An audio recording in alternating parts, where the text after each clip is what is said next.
Hi ಎಲ್ರಿಗೂ ನಮಸ್ಕಾರ. Dwarka children's hospital ಬೀದರ್ಗೆ ಸ್ವಾಗತ. ಈ ಹಾಸ್ಪಿಟಲ್ ಅಲ್ಲಿ ಎಲ್ಲ ರೀತಿಯಾದ ಫೆಸಿಲಿಟೀಸ್ ನಿಮಗೆ ಸಿಗುತ್ತೆ. NICU, ventilator, general ward, day care, children's OT, medical, vaccination, ambulance service, normal delivery, nebulisation, ಈ ರೀತಿ ಹಲವಾರು ಫೆಸಿಲಿಟೀಸ್ ನಿಮಗೆ ಸಿಗುತ್ತೆ. ಅಷ್ಟೇ ಅಲ್ಲದೆ ನಿಮಗೋಸ್ಕರ ಇನ್ಫ್ಯಾಕ್ಟ್ ಚೈಲ್ಡ್ ಸ್ಕ್ರೀನಿಂಗ್ ಕೂಡ ಇದೆ. Cough, fever, thyroid, diabetes, malaria, jaundice, typhoid, so ಈ ರೀತಿ ಹಲವಾರು ಪ್ರಾಬ್ಲಮ್ಸ್ಗೆ ಇಲ್ಲಿ ನಿಮಗೆ ಪರ್ಫೆಕ್ಟ್ ಸೊಲ್ಯೂಷನ್ ಸಿಗುತ್ತೆ. ಇಲ್ಲಿ ತುಂಬಾನೇ ಸ್ಪೆಷಲೈಸ್ಡ್ ಹಾಗೂ ಎಕ್ಸ್ಪೀರಿಯನ್ಸ್ ಡಾಕ್ಟರ್ಸ್ ನಿಮಗೆ ಟ್ರೀಟ್ಮೆಂಟ್ ಕೊಡ್ತಾರೆ. ಒಳ್ಳೆ ಹೆಲ್ತ್ ಎಷ್ಟು ಇಂಪಾರ್ಟೆಂಟು, ಚಾಯ್ಸ್ ಆಫ್ ಹಾಸ್ಪಿಟಲ್ ಅಷ್ಟೇ ಇಂಪಾರ್ಟೆಂಟು. ಸೊ ಚೂಸ್ ಮಾಡಿ ದ್ವಾರಕಾ ಚಿಲ್ಡ್ರನ್ಸ್ ಹಾಸ್ಪಿಟಲ್ ಬೀದರ್.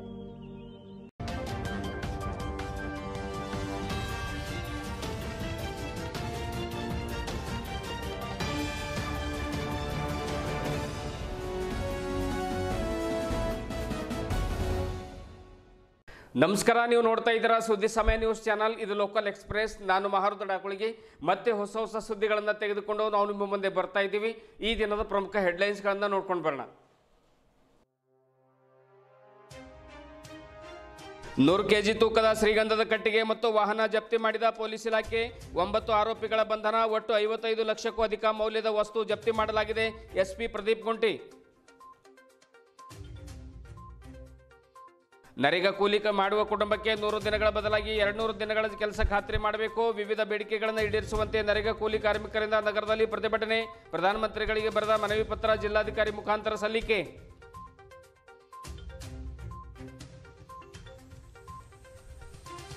ತಾಲೂಕಿನಲ್ಲಿ ಸದ್ಯದಲ್ಲಿಯೇ ಲಿಂಗಾಯತ ಮಹಾಧಿವೇಶನ ನಡೆಸಲು ಚಿಂತನೆ. ಔರಾದ ಅನುಭವ ಮಂಟಪದಲ್ಲಿ ನಡೆದ ಲಿಂಗಾಯತ ಸಮುದಾಯದ ಪದಾಧಿಕಾರಿಗಳ ಸಭೆ. ಸ್ವತಂತ್ರ ಲಿಂಗಾಯತ ಧರ್ಮದ ಮಾನ್ಯತೆಗಾಗಿ ಶಕ್ತಿ ಪ್ರದರ್ಶನ ನಡೆಸಲಾಗುವುದು. ಮುಖಂಡರಿಂದ ಸಂಕಲ್ಪ.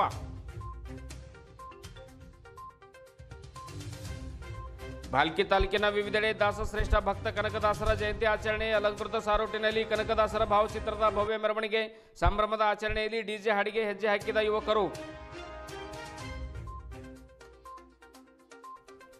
ಭಾಲ್ಕಿ ತಾಲೂಕಿನ ಭಾಗ್ಯನಗರ ಗ್ರಾಮದಲ್ಲಿ ಶ್ರೀ ಬೀರಗುಂಡೇಶ್ವರರ 22ನೇ ಜಾತ್ರಾ ಮಹೋತ್ಸವದ ವಾಲ್ ಪೋಸ್ಟರ್ ಬಿಡುಗಡೆ. ಕನಕದಾಸರ ಜಯಂತಿ ಉತ್ಸವದ ಪ್ರಯುಕ್ತ ಪ್ರಚಾರ ವಾಹನಕ್ಕೆ ಚಾಲನೆ. ಮುಖಂಡರಾದ KD ಗಣೇಶ್ ಸೇರಿದಂತೆ ಹಲವರು ಭಾಗಿ. ಇಂದಿನ ಒಂದಿಷ್ಟು ವಾರ್ತೆಗಳ ವಿವರಗಳನ್ನು ನೋಡ್ಕೊಂಡು ಬರೋಣ. ಹೈದರಾಬಾದ್ ಕಡೆಯಿಂದ ಅಕ್ರಮವಾಗಿ ನವೆಂಬರ್ 27ರಂದು ಏನು 100 kg ಅಂದಾಜು 100 kg ಮೊತ್ತದ ಒಂದು ಚಂದನವನ ಅಂದರೆ ಶ್ರೀಗಂಧದ ಒಂದು ಕಟ್ಟಿಗೆಗಳು ಮತ್ತು ಕೃತ್ಯಕ್ಕೆ ಬಳಸಿರ್ತಕ್ಕಂಥ ಒಂದು ಎರ್ಟಿಗಾ ವಾಹನವನ್ನು ಅಂದರೆ ಒಟ್ಟು ಅದರ ಅಂಕಿಅಂಶ 21 ಲಕ್ಷ ಹಾಗೂ 3 ಮನೆ ಪ್ರಕರಣಗಳನ್ನು ಸಂಬಂಧಪಟ್ಟಂತೆ 28,34,500 ರೂಪಾಯಿಗಳನ್ನು ಮತ್ತು ಒಂದು ರೈತರ ಪಂಪ್ಸೆಟ್ ಕಳವು ಪ್ರಕರಣದಲ್ಲಿ 1,98,000 ರೂಪಾಯಿ ಮೌಲ್ಯದ ಪಂಪ್ಸೆಟ್ಗಳು ಹಾಗೂ 4 ಸರಗಳ್ಳತನ ಪ್ರಕರಣದಲ್ಲಿ ಬಂಗಾರದ ಆಭರಣಗಳನ್ನು ಮಾರಾಟ ಮಾಡಿರುವಂತಹ ನಗದು ಹಣ 4,28,000 ರೂಪಾಯಿ. ಹೀಗೆ ಒಟ್ಟು 9 ಪ್ರಕರಣಗಳಲ್ಲಿ 55,60,500 ರೂಪಾಯಿ ಮೌಲ್ಯದ ಸ್ವತ್ತನ್ನು ಜಪ್ತಿ ಮಾಡಿ 7 ಜನ ಆರೋಪಿತರನ್ನು ದಸ್ತಗಿರಿ ಮಾಡಿ ನ್ಯಾಯಾಂಗ ಬಂಧನಕ್ಕೆ ಕಳುಹಿಸಲಾಗಿದೆ ಎನ್ನುವಂಥ ಮಾತನ್ನು ಇವತ್ತಿನ ಒಂದು ತುರ್ತು ಸುದ್ದಿಗೋಷ್ಠಿಯನ್ನು ಕರೆದಿರುವಂತಹ SP ಅಂದರೆ ಜಿಲ್ಲಾ ಪೊಲೀಸ್ ಅಧೀಕ್ಷಕರಾಗಿರುವಂತಹ ಪ್ರದೀಪ್ ಗುಂಟಿಯವರು ಈ ಒಂದು ಪ್ರಕರಣದಲ್ಲಿ ಅವರು ತಿಳಿಸಿದ್ದಾರೆ. ಯಾಕೆಂದರೆ ಬಸವ ಕಲ್ಯಾಣ ನಗರ ಠಾಣೆಯಲ್ಲಿ ಸುಮಾರು 21 ಲಕ್ಷ ಮೌಲ್ಯದ ಒಂದು ಇದು ಸ್ವತ್ತನ್ನು ಜಪ್ತಿ ಮಾಡ್ಕೊಂಡಿದ್ದಾರೆ. ಹುಮ್ನಾಬಾದ್ ಪೊಲೀಸ್ ಠಾಣೆಗೆ ಸಂಬಂಧಪಟ್ಟಿರ್ತಕ್ಕಂಥ ಸ್ವತ್ತನ್ನು ಜಪ್ತಿ ಮಾಡ್ಕೊಂಡಿದ್ದಾರೆ. ಆಮೇಲೆ ಇನ್ನಿತರ ಎಲ್ಲ ಒಂದು ವಸ್ತುಗಳನ್ನು ಅಂದರೆ ಶ್ರೀಗಂಧ ಆಗಿರಬಹುದು, ಪಂಪ್ಸೆಟ್ಗಳಾಗಿರಬಹುದು ಮತ್ತು ಇನ್ನಿತರ ಆಭರಣಗಳಾಗಿರಬಹುದು ಮತ್ತು ನಗದು ಹಣ ಆಗಿರಬಹುದು, ಎಲ್ಲ ಒಂದು ಕಳ್ಳತನದ ಪ್ರಕರಣಗಳಲ್ಲಿ ಅವೆಲ್ಲ ವಸ್ತುಗಳನ್ನು ಜಪ್ತಿ ಮಾಡಿಕೊಂಡು ಆ ಒಂದು ಯಾರು ಅದರ ಸ್ವತ್ತಿನ ಮಾಲೀಕರಿದ್ದಾರೆ ಅವರಿಗೆ ಆ ಒಂದು ಹಿಂದಿರುಗಿಸಿ ಕೊಡುವಂಥ ಪ್ರಯತ್ನವನ್ನು SP ಅವರು ಬಹಳ ಪ್ರಾಮಾಣಿಕವಾಗಿ ಮಾಡಿದ್ದಾರೆ. ಈ ಪ್ರಕರಣ ಬಸವ ಕಲ್ಯಾಣ ಆಗಿರಬಹುದು, ಮನ್ನೈಖೇಳಿ ಆಗಿರಬಹುದು, ಹುಮ್ನಾಬಾದ್ ಆಗಿರಬಹುದು, ವಿವಿಧ ತಾಲೂಕುಗಳಲ್ಲಿ ನಡೆದಿರ್ತಕ್ಕಂಥ ಈ ಒಂದು ಪ್ರಕರಣಗಳನ್ನು ಭೇದಿಸಿ ಬಹಳ ಯಶಸ್ವಿಯಾಗಿ ಆ ಕಳೆದು ಹೋಗಿರ್ತಕ್ಕಂಥ ಮಾಲುಗಳನ್ನು ಆ ಒಂದು ಸ್ವತ್ತಿನ ಮಾಲೀಕರಿಗೆ ಹಿಂದಿರುಗಿಸಿ ಕೊಡ್ತಕ್ಕಂಥ ಪ್ರಯತ್ನವನ್ನು SP ಅವರು ಬಹಳ ಮಾರ್ಮಿಕವಾಗಿ ಅರ್ಥಪೂರ್ಣವಾಗಿ ಇವತ್ತು ಮಾಡಿದ್ದಾರೆ. ಆಮೇಲೆ ಸಾಕಷ್ಟು ಪ್ರಕರಣಗಳು ಜಿಲ್ಲೆಯಲ್ಲಿ ನಡೀತಾ ಇರುವಂಥ ಸಂದರ್ಭದಲ್ಲಿ ಆ ಒಂದು ಆರೋಪಿಗಳಿಗೆ ಸಿಂಹ ಸ್ವಪ್ನವಾಗಿ SP ಅವರು ಒಂದು ಉತ್ತಮ ಕೆಲಸ ಮಾಡಿದ್ದಾರೆ ಎನ್ನುವಂಥ ಮಾತನ್ನು ಕೂಡ ಆ ಒಂದು ಸ್ವತ್ತಿನ ಮಾಲೀಕರು ಕೂಡ ಈ ಸಂದರ್ಭದಲ್ಲಿ ತಿಳಿಸಿರ್ತಕ್ಕಂಥದ್ದು ತಾವು ನೋಡ್ತಾ ಇದ್ದೀರಿ. ಒಂದೇ ದಿನ ಆರೋಪಿ ಎಟ್ಟಿಗಾದಲ್ಲಿ ಬಂದು ಕಳ್ಳತನ ಮಾಡ್ಕೊಂಡು ಹೋಗಿರ್ತಾನೆ. ಆರೋಪಿ ಮಹಾರಾಷ್ಟ್ರ ರಾಜ್ಯಕ್ಕೆ ಸೇರಿದವನಾಗಿದ್ದಾನೆ. ನಮ್ಮ DOSP ಹುಮ್ನಾಬಾದ್ ಅವರ ನೇತೃತ್ವದಲ್ಲಿ ಅವರ ಇನ್ಸ್ಪೆಕ್ಟರ್ಸು PSIಸು ಒಳ್ಳೆಯ ಕ್ರೈಮ್ ತಂಡವನ್ನು ರಚಿಸಿ ಈ HBT 3 ಕೇಸ್ಗಳನ್ನು ಕೂಡ ಬಗೆಹರಿಸಿ ಸುಮಾರು ಈ 3 ಕೇಸ್ಗಳಲ್ಲಿ 28,35,500 ರೂಪಾಯಿ ಬೆಲೆ ಬಾಳುವಂತಹ ಪ್ರಾಪರ್ಟಿಯನ್ನು ರಿಕವರ್ ಮಾಡಿದ್ದಾರೆ. ಅವರಿಗೂ ಅವರ ಇಡೀ ಸ್ಟಾಫ್ಗೂ ನಾನು ನನ್ನ ಪ್ರಶಂಸೆ ನೀಡ್ತಾ ಇದ್ದೇನೆ. ಅದೇ ರೀತಿ ಬಸವ ಕಲ್ಯಾಣ ಸ್ಟಾಫ್ ಅವರು ಕೂಡ ಒಂದು 10 ದಿನ 28ನೇ ತಾರೀಕು ಒಂದು ಸ್ಯಾಂಡಲ್ವುಡ್ ಸಾಗಾಣಿ ಸ್ಮಗ್ಲಿಂಗನ್ನು ಅವರು ಟ್ರೇಸ್ ಮಾಡಿರ್ತಾರೆ, ಡಿಟೆಕ್ಟ್ ಮಾಡ್ತಾರೆ. ಒಂದು ವಾಹನದಲ್ಲಿ ಬೊಲೆರೋ ವಾಹನದಲ್ಲಿ ಸುಮಾರು 100 kg ತೂಕದ ಚಂದನ ಕಟ್ಟಿಗೆಗಳನ್ನು ಅವರು ವಶಕ್ಕೆ ಪಡೀತಾರೆ. ಅದರೊಟ್ಟಿಗೆ ವೆಹಿಕಲನ್ನು ಕೂಡ ಜಪ್ತಿ ಮಾಡಿಕೊಂಡು ಆರೋಪಿಯನ್ನು ಕೂಡ ಅರೆಸ್ಟ್ ಮಾಡ್ತಾರೆ. ಅದು ಮುಂದಿನ ತನಿಖೆ ನಡೀತಾ ಇದೆ. ಅದರ ಹಿಂದೆ ಯಾರಿದ್ದಾರೆ ಏನನ್ನುವಂಥದ್ದು ಅತಿ ಶೀಘ್ರದಲ್ಲೇ ಪತ್ತೆ ಮಾಡ್ತೇವೆ. ಸದ್ಯಕ್ಕೆ 100 kg ತೂಕದ ಚಂದನವನ್ನು ಜಪ್ತಿ ಮಾಡಿಕೊಂಡು PF ಮಾಡಿಕೊಳ್ಳಲಾಗಿದೆ. ವೆಹಿಕಲ್ ಸಮೇತ ಓನ್ಲಿ 100 kg ಚಂದನ ಸೇರಿಸಿದರೆ 16 ಲಕ್ಷ ಆಗ್ತದೆ. ಮಾರ್ಕೆಟ್ ವ್ಯಾಲ್ಯೂ ಗೌರ್ಮೆಂಟ್ ರೇಟ್ ಪ್ರಕಾರ 16 ಲಕ್ಷ. ಅದರೊಟ್ಟಿಗೆ ವೆಹಿಕಲನ್ನು ಕೂಡ ನಾವು ಜಪ್ತಿ ಮಾಡಿದ್ದೇವೆ. ಸೊ ಆ ಕೇಸಿನಲ್ಲಿ totally 21 lakhs property is seized ಆ ಕೇಸಲ್ಲಿ. ಅದೇ ರೀತಿ ಹಿಂದಿನ ತಿಂಗಳು ನಮ್ಮ ಮನ್ನಾಯಿಕೇಳಿ ಚಂದನದ ಕೇಸಲ್ಲಿ ಒಬ್ಬ ಆರೋಪಿಯನ್ನು ಹಿಡಿದಿದ್ದೇವೆ ನಾವು. ಆ ಡ್ರೈವರೇ ದಂಧೆನೂ ಮಾಡ್ತಾ ಇದ್ದಾನೆ, ಅವನೇ ಸಪ್ಲೈ ಮಾಡ್ತಾ ಇದ್ದಾನೆ, ಅವನೇ ಸಾಗಣೆ ಮಾಡ್ತಾ ಇದ್ದಾನೆ ಆ ಕೇಸಲ್ಲಿ. ಆ್ಯಂಡ್ ಹುಮ್ನಾಬಾದ್ HPTಯಲ್ಲಿ ಕೂಡ ಒಬ್ಬನೇ ಆರೋಪಿ ಇದ್ದಾನೆ. ಅದರೊಟ್ಟಿಗೆ ಮನ್ನಾಯಿಕೇಳಿ ಬಸ್ ಸ್ಟ್ಯಾಂಡಲ್ಲಿ ನಾವು ಕಳೆದ 2 ತಿಂಗಳಿಂದ ನಾವು ಒಂದು ಪಿಕ್ ಪಾಕೆಟಿಂಗ್ ಕೇಸನ್ನು ನಾವು ತುಂಬ ಗಂಭೀರವಾಗಿ ತಗೊಂಡಿದ್ದೇವೆ. ಕಲಬುರಗಿಯಿಂದ ಒಬ್ಬರು, ಪುಣೆದಿಂದ ಇಬ್ಬರು, ಇದರಲ್ಲಿ ಒಬ್ಬರು ಹ್ಯಾಬಿಚುವಲ್ ಲೇಡೀಸ್ ಇದ್ದಾರೆ. 3 ಆರೋಪಿಗಳು ಲೇಡೀಸೇ. ಮನ್ನಾಯಿಕೇಳಿ ಬಸ್ ಸ್ಟ್ಯಾಂಡ್ಗೆ ಬರುವುದು, ಲೇಡೀಸ್ ಅಟೆನ್ಷನ್ ಡೈವರ್ಟ್ ಮಾಡುವುದು, ಒಂದು ರೀತಿ ಹೆವಿ ಕ್ರೌಡ್ ಇದ್ದಾಗ ಅವರ ಮೈಂಡನ್ನು ಡೈವರ್ಟ್ ಮಾಡಿ ಅವರ ಈ ಬ್ಯಾಗ್ಸಲ್ಲಿ, ಈ ಪರ್ಸ್ಗಳಲ್ಲಿ ಇರುವಂತಹ ಗೋಲ್ಡ್ ಆರ್ನಮೆಂಟ್ಸು, ರಿಂಗ್ಗಳಾಗಲಿ, ಈ ಬ್ರೇಸ್ಲೆಟ್ ಆಗಲಿ, ಇವುಗಳನ್ನು ಚಾಕಚಕ್ಯದಿಂದ ಕಳ್ಳತನ ಮಾಡಿಕೊಂಡು ಪಿಕ್ ಪಾಕೆಟಿಂಗ್ ಮಾಡ್ಕೊಂಡು ಹೋಗುವ ಒಂದು ಟೀಮನ್ನು ನಮ್ಮ ಹುಮ್ನಾಬಾದ್ DYSP ಅವರ ನೇತೃತ್ವದಲ್ಲಿ ಒಂದು ಟೀಮನ್ನು ನಾವು ರಚನೆ ಮಾಡಿ ಈ 3 ಆರೋಪಿಗಳನ್ನು ನಾವು ಹಿಡಿದಿದ್ವಿ.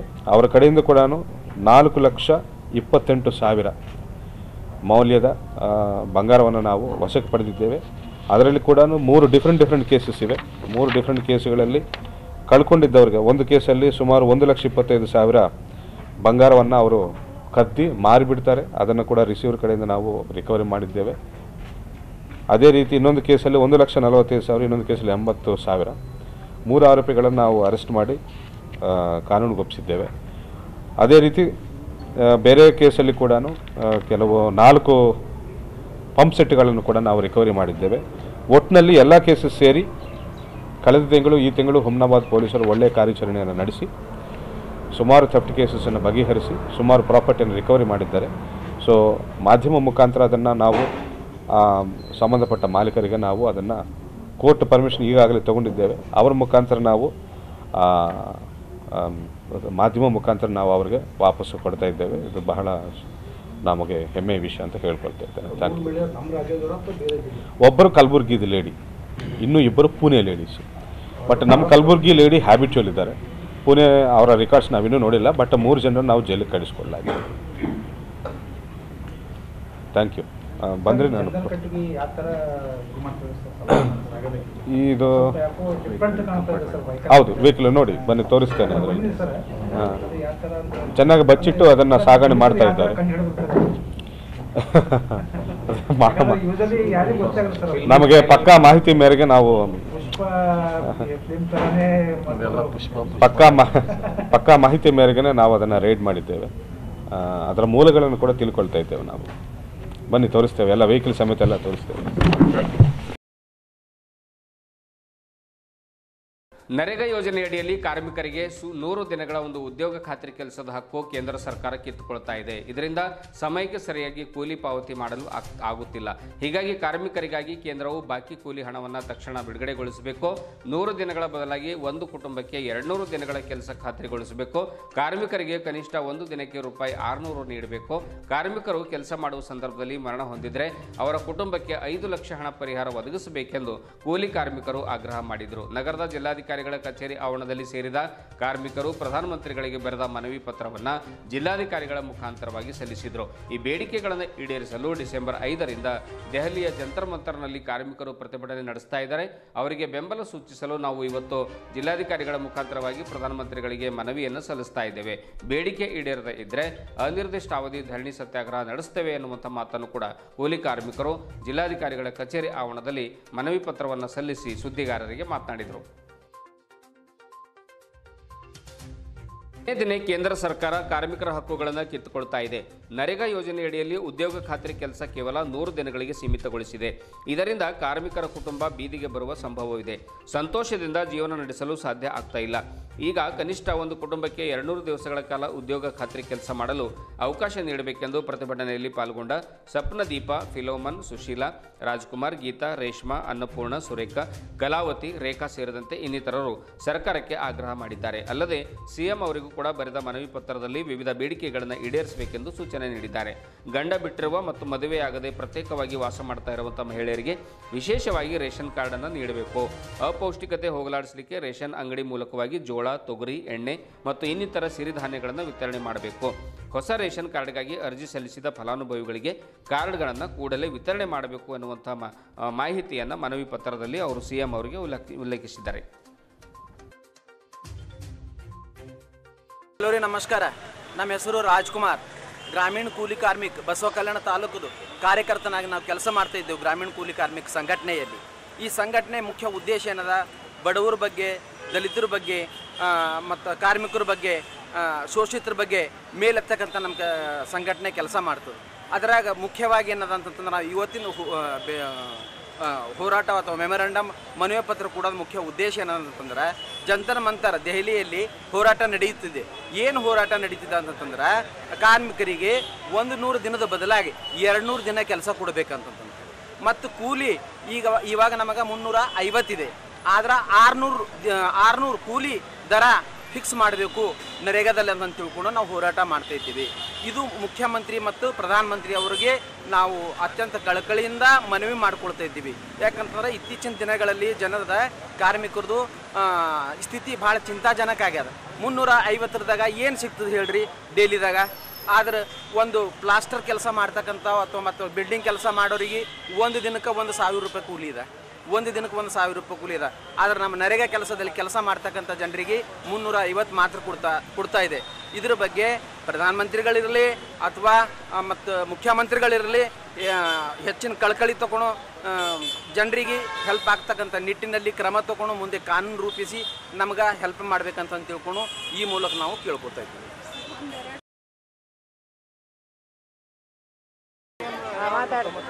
ನನ್ನ ಹೆಸರು ಕಲಾವತಿ. ನಾನು ರಾಮಪುರದಿಂದ ಬಂದಿದ್ದೇನೆ. ನಮ್ಮಲ್ಲಿ ಉದ್ಯೋಗ ಖಾತ್ರಿ ಕೆಲಸ ಕೊಡಲು ಹೊಂಟಾರೆ ಪಂಚಾಯತ್ಲಿಂದು. ಆದರೆ ಅವರು ಮೆಂಬರ್ ಹತ್ರಲಿಂದು ಮಾಡ್ಲತ್ತಾರ. ನಾವು ಹೋಗಿ ನಿಂತೋಗಿ ನಮ್ಗೆ ಏನೂ ಕ್ಲಿಯರ್ ಮಾಡಲು ಹೊಂಟಾರ. 1 ವರ್ಷನಾಗ 4 ದಿವಸ ಕೊಟ್ಟಾರಿ. ನಮ್ಗೆ 1 ವರ್ಷ ಹಾಜರಿ ಮುಗ್ದವ ಅಂತ ಹೇಳಿ ನಮ್ಗೆ ಪಂಚಾಯತ್ಲಿಂದು ಆಫೀಸ ಕಳಿಸ್ಕೊತಾರ.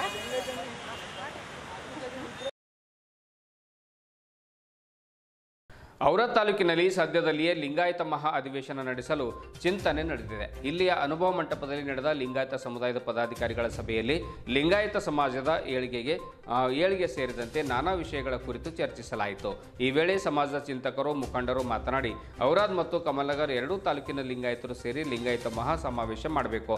ಇದರಿಂದ ಕಮಲನಗರ್ ತಾಲೂಕಿನ ಲಿಂಗಾಯತ ಪದಾಧಿಕಾರಿಗಳ ಸಭೆ ನಡೆಸಬೇಕು ಎಂದು ಸಲಹೆ ಕೂಡ ನೀಡಿದರು. ಸಮಾಜದ ಈ ಸಮಾವೇಶ ಜಿಲ್ಲೆ, ರಾಜ್ಯದಲ್ಲಿ ಐತಿಹಾಸಿಕ ಸಮಾವೇಶ ಆಗಬೇಕು.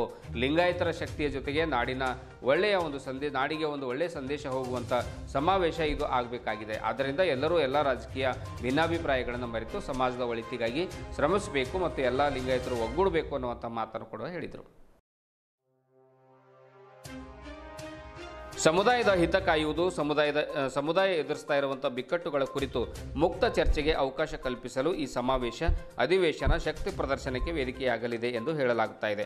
ಲಿಂಗಾಯತ ಧರ್ಮಕ್ಕೆ ಸ್ವತಂತ್ರ ಧರ್ಮದ ಮಾನ್ಯತೆ ಹಾಗೂ ಸರ್ಕಾರದ ಸವಲತ್ತು ಪಡೆಯುವುದಕ್ಕಾಗಿ ಲಿಂಗಾಯತ ಮಹಾ ಸಮಾವೇಶ ಅಗತ್ಯವಿದೆ. ಆದ್ದರಿಂದ ಲಿಂಗಾಯತ ಧರ್ಮದಲ್ಲಿದ್ದುಕೊಂಡು ದೂರ ಉಳಿದವರೆಲ್ಲರನ್ನ ಒಗ್ಗೂಡಿಸಿ ಯಶಸ್ವಿ ಸಮಾವೇಶಕ್ಕೆ ಎಲ್ಲರೂ ಯತ್ನಿಸೋಣ. ಇದಕ್ಕೆ ಎಲ್ಲರೂ ಕೈ ಜೋಡಿಸಬೇಕೆಂದು ಚಿಂತಕರು ತಮ್ಮ ಅಭಿಪ್ರಾಯ ವ್ಯಕ್ತಪಡಿಸಿದರು. ಲಿಂಗಾಯತ ಸ್ವತಂತ್ರ ಧರ್ಮವಾದಲ್ಲಿ ಸಿಗುವ ಸವಲತ್ತುಗಳ ಕುರಿತು ಸಹೋದರರಿಗೆ ತಿಳಿಸಿ ಹೇಳಿ, ಅವರನ್ನ ಜತೆಗೆ ಕರೆಯುವ ನಿಟ್ಟಿನ ಪ್ರಮುಖ ಕಾರ್ಯ ನಮ್ಮಿಂದ ಆಗಬೇಕಿದೆ ಎಂದು ಹೇಳಿದರು. ಲಿಂಗಾಯತ ಸ್ವತಂತ್ರ ಧರ್ಮ ಪಡೆಯಲು ನಮ್ಮಲ್ಲಿ ತತ್ವವಿದೆ, ಧರ್ಮದ ಮಾನ್ಯತೆಗಾಗಿ ಇರುವ ವಚನ ಸಾಹಿತ್ಯವಿದೆ, ಧರ್ಮಗ್ರಂಥ, ಧರ್ಮಗುರು ಎಲ್ಲವೂ ಇದೆ. ಹೀಗಾಗಿ ಜಿಲ್ಲೆಯ ಮಠಾಧೀಶರು ತಮ್ಮ ಗ್ರಾಮಗಳಲ್ಲಿರುವಂಥ ಭಕ್ತರಿಗೆ ತಿಳಿ ಹೇಳುವುದರ ಜತೆಗೆ ಔರಾ ತಾಲೂಕಿನಲ್ಲಿ ನಡೆಯಲಿರುವ ಸಮಾವೇಶಕ್ಕೆ ಹೆಚ್ಚಿನ ಸಂಖ್ಯೆಯಲ್ಲಿ ಲಿಂಗಾಯತರನ್ನ ಸೇರಿಸಲು ಶ್ರಮಿಸಬೇಕು ಎಂದು ಹೇಳಿದರು. ಭಾರತೀಯ ಬಸವ ಬಳಗದ ಜಿಲ್ಲಾಧ್ಯಕ್ಷ ಡಾಕ್ಟರ್ ಸಂಜುಕುಮಾರ್ ಜುಮ್ಮಾ ಪ್ರಾಸ್ತಾವಿಕವಾಗಿ ಮಾತನಾಡ್ತಾರೆ. ಡಾಕ್ಟರ್ ವೈಜನಾಥ್ ಭೊಟ್ಟೆ, ರವೀಂದ್ರ ಮೀಸೆ, ಬಂಡೆಪ್ಪ ಕಂಟೆ, ಪ್ರಕಾಶ್ ಗುಹಳೆ, ಕಲ್ಲಪ್ಪ ದೇಶಮುಖ್, ಶರಣಪ್ಪ ಪಂಚಾಕ್ಷರಿ, ಚಂದ್ರಕಾಂತ್ ನಿರ್ಮಳೆ, ಗುಂಡಯ್ಯ ಸ್ವಾಮಿ, ಶಿವಕುಮಾರ್ ಘಾಟೆ, ಚನ್ನಪ್ಪ ಉಪ್ಪೆ, ದಯಾನಂದ್ ಹಳ್ಳಿಖೇಡೆ, ಮಲ್ಲಿಕಾರ್ಜುನ್ ಟಂಕ್ಸಾಲೆ, ಶರಣಪ್ಪ ಪಾಟೀಲ್, ಸಿದ್ದಪ್ಪ ಮೂಲ್ಗೆ, ಗುರುನಾಥ್ ದೇಶಮುಖ್, ಬಸವರಾಜ್ ಹಳ್ಳೆ ಸೇರಿದಂತೆ ಸುಮಾರು 200ಕ್ಕೂ ಅಧಿಕ ಪದಾಧಿಕಾರಿಗಳು ಪಾಲ್ಗೊಂಡಿದ್ದರು. ಭಾಲ್ಕಿ ತಾಲೂಕಿನ ಭಾತಂಬ್ರ ಹಾಗೂ ಒಳಸಂಗ ಗ್ರಾಮದಲ್ಲಿ ದಾಸಶ್ರೇಷ್ಠ ಭಕ್ತ ಕನಕದಾಸರ ಜಯಂತಿ ಅದ್ದೂರಿಯಾಗಿ ಆಚರಿಸಲಾಗಿದೆ. ತೆರೆದ ಅಲಂಕೃತ ವಾಹನದಲ್ಲಿ ಭಕ್ತ ಕನಕದಾಸರ ಭಾವಚಿತ್ರದ ಭವ್ಯ ಮೆರವಣಿಗೆ ನಡೆಯಿತು. ಗ್ರಾಮದ ಪ್ರಮುಖ ಬೀದಿಗಳಲ್ಲಿ ನಡೆದ ಮೆರವಣಿಗೆಯಲ್ಲಿ ಯುವಕರು ಡಿಜೆ ಸೌಂಡ್ಗೆ ಸ್ಟೆಪ್ಸ್ ಅನ್ನು ಹಾಕಿ ಕುಣಿದು ಕುಪ್ಪಳಿಸಿ ಸಂಭ್ರಮಿಸಿದರು. ಕನಕದಾಸರ ಭಾವಚಿತ್ರದ ಮೇಲೆ ಹೂವುಗಳನ್ನು ಹಾಕುತ್ತಾ ಪಟಾಕಿ ಸಿಡಿಸುತ್ತಾ ಭವ್ಯ ಮೆರವಣಿಗೆ ನಡೆಸಿದರು. ಇದು ಭಾಲ್ಕಿ ತಾಲೂಕಿನ ಭಾತಂಬ್ರ ಮತ್ತು ಒಳಸಂಗ ಗ್ರಾಮದಲ್ಲಿ ನಡೆದಿದೆ. ದಾಸಶ್ರೇಷ್ಠ ಭಕ್ತ ಕನಕದಾಸರ ಒಂದು ಜಯಂತಿಯನ್ನು ಅದ್ದೂರಿಯಾಗಿ ಯುವಕರು ಆಚರಣೆ ಮಾಡಿದ್ದಾರೆ. ತೆರೆದ ಅಲಂಕೃತ ವಾಹನದಲ್ಲಿ ಕನಕದಾಸರ ಭಾವಚಿತ್ರದ ಭವ್ಯ ಮೆರವಣಿಗೆ ನಡೆಸಿದ್ದಾರೆ. ಗ್ರಾಮದ ಪ್ರಮುಖ ಬೀದಿಗಳಲ್ಲಿ ನಡೆದ ಮೆರವಣಿಗೆಯಲ್ಲಿ ಯುವಕರು ಡಿಜೆ ಸೌಂಡ್ಗೆ ಸ್ಟೆಪ್ಸ್ ಅನ್ನು ಹಾಕಿ ಕುಣಿದು ಕುಪ್ಪಳಿಸಿ ಸಂಭ್ರಮ ಪಟ್ಟಿರತಕ್ಕಂಥ ಸನ್ನಿವೇಶವನ್ನು ಇದೀಗ ತಾವು ನೋಡ್ತಾ ಇದ್ರಿ.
ಭಾಲ್ಕಿ ತಾಲೂಕಿನ ಭಾಗ್ಯನಗರ ಗ್ರಾಮದಲ್ಲಿ ಶ್ರೀ ಬೀರಗುಂಡೇಶ್ವರರ 22ನೇ ಜಾತ್ರಾ ಮಹೋತ್ಸವ ಹಾಗೂ 537ನೇ ದಾಸಶ್ರೇಷ್ಠ ಭಕ್ತ ಕನಕದಾಸರ ಜಯಂತ್ಯೋತ್ಸವದ ನಿಮಿತ್ತವಾಗಿ ಪ್ರಚಾರದ ವಾಹನಕ್ಕೆ ಚಾಲನೆ ನೀಡಲಾಯಿತು. ವಾಲ್ ಪೋಸ್ಟರ್ಗಳ ಬಿಡುಗಡೆ ಮಾಡಲಾಯಿತು. ಈ ಸಂದರ್ಭದಲ್ಲಿ ಕೆಡಿ ಗಣೇಶ್, ಕಂಟೆಪ್ಪ ಅಂಬುಲ್ಗೆ, ಬಾಬುರಾವ್ ರಾಯಗೊಂಡ, ಬಸಪ್ಪ ಅಂಬುಲ್ಗೆ, ಲೋಕೇಶ್ ಕುಮಾರ್ ಚಿಂಚೋಳಿ, ಧೋಳಪ್ಪ ಜಬಾಡೆ, ಸಂಜು ಕುಮಾರ್ ರಾಯಗೊಂಡ, ರಮೇಶ್ ಕೋಶಪ್ಪನವ್ರು, ಬಾಬುರಾವ್ ಜಬಾಡೆ, ಈರಪ್ಪ ಹೊಗೆ, ನಾಗರಾಜ್ ಚನ್ನಪ್ಪನವ್ರು, ನೀಲಕಂಠ ರಾಯಗೊಂಡ, ಉಮೇಶ್ ರಾಯಗೊಂಡ, ಯಲ್ಲಾಲಿಂಗ್ ಅಂಬುಲ್ಗೆ, ನವನಾಥ್ ಮುದಾಳೆ, ಬಾಬುರಾವ್ ಬಳತೆ, ಬಸಪ್ಪ ಕುಮಾರ್ ಚಿಂಚೋಳಿ, ಕುಪೇಂದ್ರ ಕುಮಾರ್ ಚಿಂಚೋಳಿ, ಶಾಂತಕುಮಾರ್, ಆನಂದ್, ಕನಕದಾಸ್, ದೀಪಕ್, ಯಲ್ಲಾಲಿಂಗ್, ಗುಂಡಪ್ಪ ಸೇರಿದಂತೆ ಇನ್ನೂ ಅನೇಕ ಜನ ಯುವಕರು, ಹಿರಿಯರು ಈ ಸಂದರ್ಭದಲ್ಲಿ ಪಾಲ್ಗೊಂಡಿದ್ದರು.